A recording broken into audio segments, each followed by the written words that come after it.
Bonjour et bienvenue dans Images et Sciences, l'émission du 12e Festival des images scientifiques. Comme chaque soir, on commence avec 2 extraits de films en compétition. Regardez.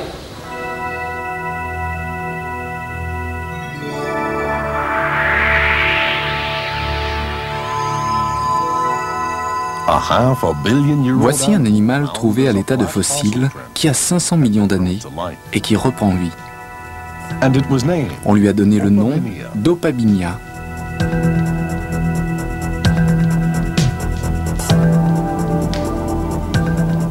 Le but de l'équipe de Cambridge est de refabriquer des animaux de l'ère cambrienne à partir de fossiles trouvés dans les roches du Burgess Shale.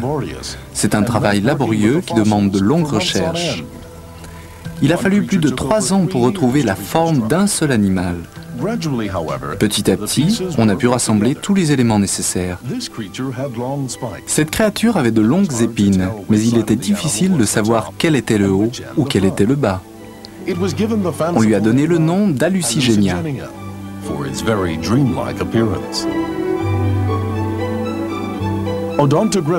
L'Odontogryphus avait une sorte de bouche entourée de dents.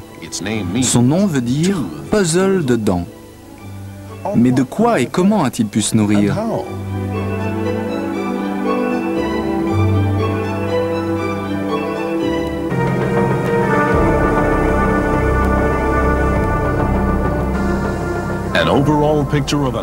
Voici un plan général de l'Anomalocaris. Il est resté longtemps entouré de mystères, puis finalement, il s'est dévoilé.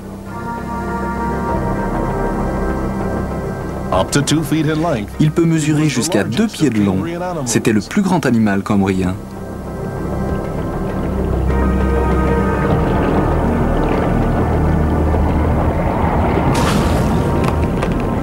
On pense que l'apparition de carnivores comme l'Anomalocaris est une des explications que l'on peut donner à la diversification de la vie à l'ère cambrienne.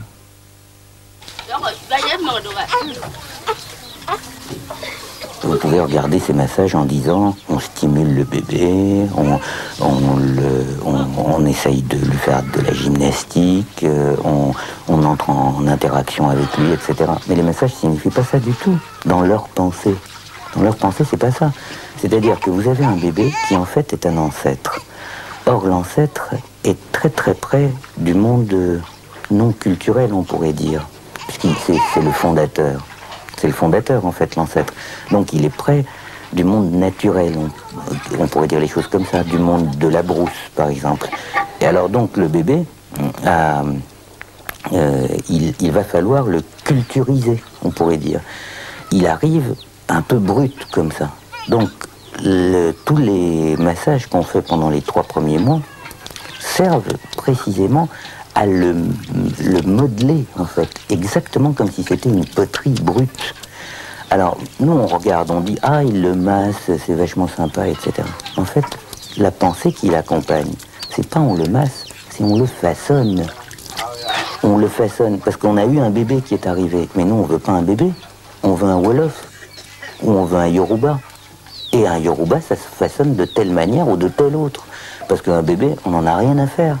Un bébé, c'est pas un de chez nous. Toute la démarche occidentale concourt à transmettre une idée. Nous sommes tous des individus. Nous sommes tous des individus parce que nous appartenons à la société globale. Je veux dire, c'est une démarche très, très complexe. Et évidemment, on doit imposer une signification pareille, parce que ça ne vient pas spontanément aux gens, une chose pareille. Alors, donc c'est aussi complexe que la démarche traditionnelle où on dit le bébé qui apparaît, en fait, c'est un ancêtre. Donc, il faut reconnecter avec le monde des ancêtres, et à ce moment-là, on va pouvoir le traiter comme il faut. Nous, on dit le bébé qui apparaît, c'est un citoyen. Demandez voir aux psychanalystes d'enfants s'ils savent qu'ils sont en train de fabriquer un citoyen. Et le film sur les enfants, c'est vraiment un film scientifique? On peut renverser la question, est-ce qu'il y a des films scientifiques? Non, il n'y en a pas. Ça n'existe pas, le film scientifique, ça existe. La science, le film scientifique, quand devient un film, ça veut dire quand le film introduit des conseils scientifiques dans le film et rentre dans le cerveau de ce qui regarde, ça veut dire qu'il perd le côté scientifique, ça devient vie, ça devient l'ensemble de la pensée.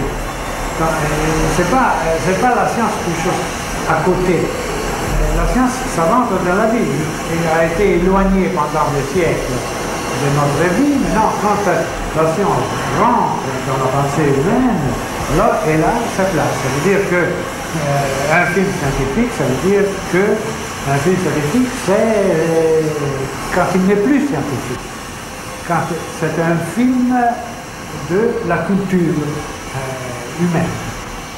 Merci, en route maintenant pour notre visite quotidienne des musées, avec ce soir la visite de l'Institut du monde arabe, mais aussi le musée de la marine. Regardez.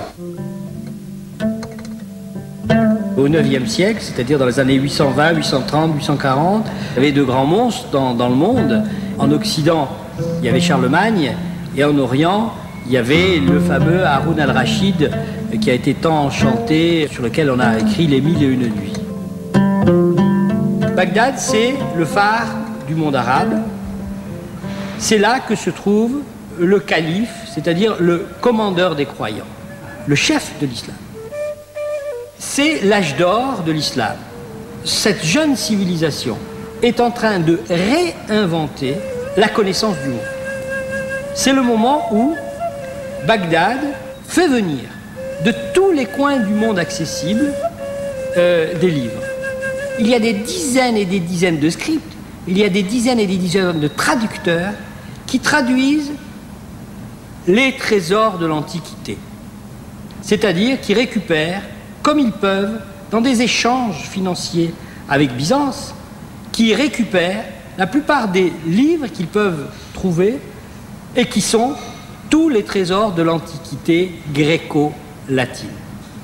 Et c'est ainsi que l'Occident, à partir de la fin du Moyen-Âge, va récupérer de ce qu'on appelle la culture occidentale via le monde arabe. Et donc on se retrouve dans un moment historique tout à fait particulier, très excitant, dans lequel le savoir est une des choses les plus fondamentales. Dans ce moment-là, Al-Khawarizmi, qui a été une des personnes les plus connues au Moyen-Âge, est celui par qui les chiffres indiens sont arrivés en Occident. Il n'en est pas l'inventeur. L'histoire raconte comment il les découvre, comment lui manquent les zéros. Le zéro lui manque, il a les 9 chiffres, les 9 figures, il lui manque le zéro, et quelle va être sa quête du zéro. L'importance du zéro, c'est que si vous n'avez pas de zéro, vous êtes incapable de faire une différence entre 11, 101, 1001. Pourquoi? Qu'est-ce que fait le zéro? Il vient se mettre comme un rien entre les deux 1 pour faire 111. La nouveauté du système indien, c'est que chacun des signes ne représente que lui-même. Ce n'est pas un signe qui a une autre fonction par ailleurs. Il n'y a plus d'ambiguïté. Ça veut dire que dès que vous écrivez n'importe quel de ces signes, suivi d'un autre, vous aurez un nombre. N'importe quel nombre aura son écriture. Et ce qui est extraordinairement important, c'est que nous allons faire des calculs à partir de ce moment-là avec l'écriture elle-même.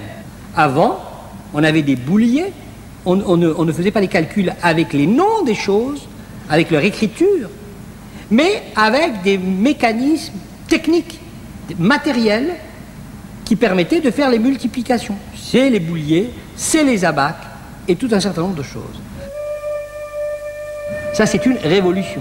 Ça veut dire que parmi les grandes révolutions de l'histoire de l'humanité, il y a celle d'un dispositif qui permet d'écrire les chiffres, d'écrire les nombres à partir de ce qu'on appelle la numération de position avec un zéro. Le temps intervient beaucoup dans toute l'histoire de la marine car il est tout à fait lié à la longitude. C'est-à-dire que dès que l'on a commencé à quitter la terre de vue, ce qui a été assez tardif dans le monde occidental, parce que ça, au fond ça remonte à la fin du XVe siècle, alors que les Chinois et les Arabes avaient au moins 7 siècles d'avance sur les Occidentaux, mais on a commencé à se poser le problème de comment ne pas se perdre en mer. La Terre tournant sur elle-même en 24 heures, chaque point de la circonférence de la Terre passe à une heure locale différente sous le même ciel astronomique. Si l'on n'apprécie pas la différence d'heure locale entre son point de départ et son point d'arrivée à moins d'une minute près, et une minute près quand on est au XVe siècle c'est énorme comme précision, eh bien on se trompe d'à peu près 30 km. On a construit les grands observatoires de Londres et de Paris pour calculer des tables astronomiques, et les tables lunaires ont été opérationnelles dans le dernier tiers du XVIIIe siècle, au moment où apparaissait aussi le garde-temps, la montre parfaite. La première a été une montre anglaise, celle du mécanicien John Harrison, qui a été le premier à fabriquer une montre capable de tourner autour de la Terre, non pas sans varier d'heure, mais du moins en variant tellement régulièrement qu'on était certain qu'on pouvait savoir exactement où on se trouvait par rapport au temps de départ.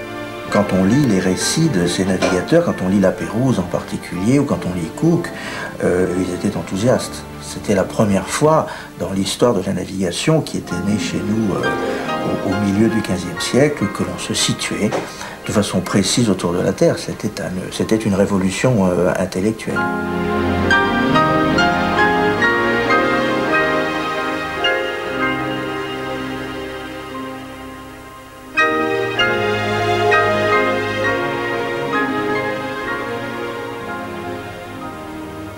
La vie, par définition, c'est ce qui, à un moment donné, n'est plus vivant, ce qui disparaît. C'est-à-dire que chaque fois qu'une forme apparaît, hors des particules élémentaires, est formée par elle, cette forme est mortelle. C'est ce que partagent toutes les formes.